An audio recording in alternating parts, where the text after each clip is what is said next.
On opposite sides of the world, Prof Scolyer and Georgina Long each took one look at a scan and their hearts sank. In front of them was, to the untrained eye, an innocuous-looking brain. But these longtime friends, both leading skin cancer doctors, feared it held a ticking time bomb. Nestled in the top right corner of Professor Scolyer's skull was a section of matter lighter and cloudier than the rest. "I'm no expert in radiology, but a broken bar in my heart. I knew it was a tumor," he tells the BBC. Neurosurgeons soon confirmed it wasn't just any brain tumor, but the worst of the worst, a subtype of glioblastoma so aggressive most patients survive less than a year.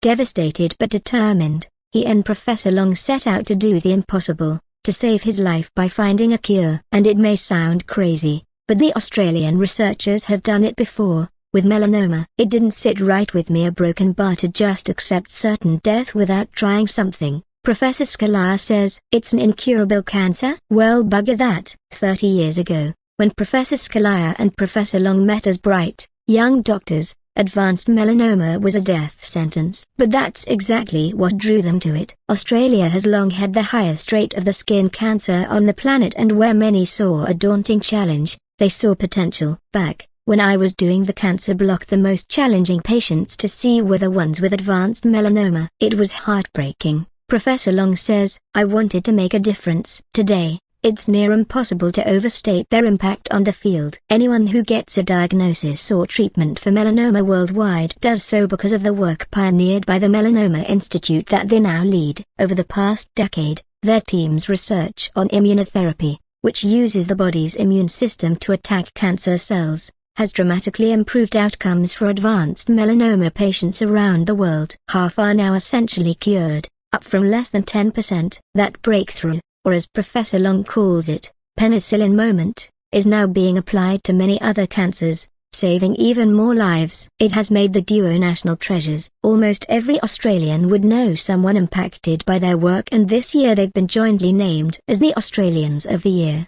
But as they were transforming the field, they were also leaving their mark on each other. They bonded over frustration at the cases they couldn't crack, the highs of life-changing discoveries, a love of exercise, and a lofty ambition of reaching zero melanoma deaths in Australia.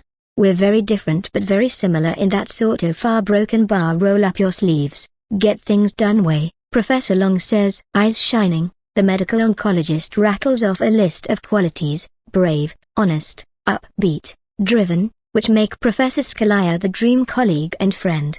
"He's a delight," she surmises. And so, after she received that fateful call from Poland last June, where Professor Scolyer was on holiday when a seizure triggered his diagnosis, she spent the night crying. "I'm grieving a broken bar. I'm thinking my friend is going to be gone in 12 months. But then she spent the morning plotting, poring over textbooks, researching clinical trials, and firing off emails to colleagues globally. Glioblastomas, found in the brain's connective tissue, are notoriously aggressive, and the general protocol for treating them, immediate excision then radiotherapy and chemotherapy, has changed little in 2 decades. Survival rates have fared similarly. Still, only 5% of all patients live beyond 5 years. Desperate, Professor Long formulated a radical plan to treat Professor Scolyer based on what had worked in melanoma, but which had never been tested in brain cancer. In melanoma, Professor Long and her team discovered that immunotherapy works better when a combination of drugs are used, and when they are administered before any surgery to remove a tumor. "It's like training a sniffer dog," she explains. "You give it a smell of the contraband, in this analogy the cancer cells, for it to be able to hunt them down later."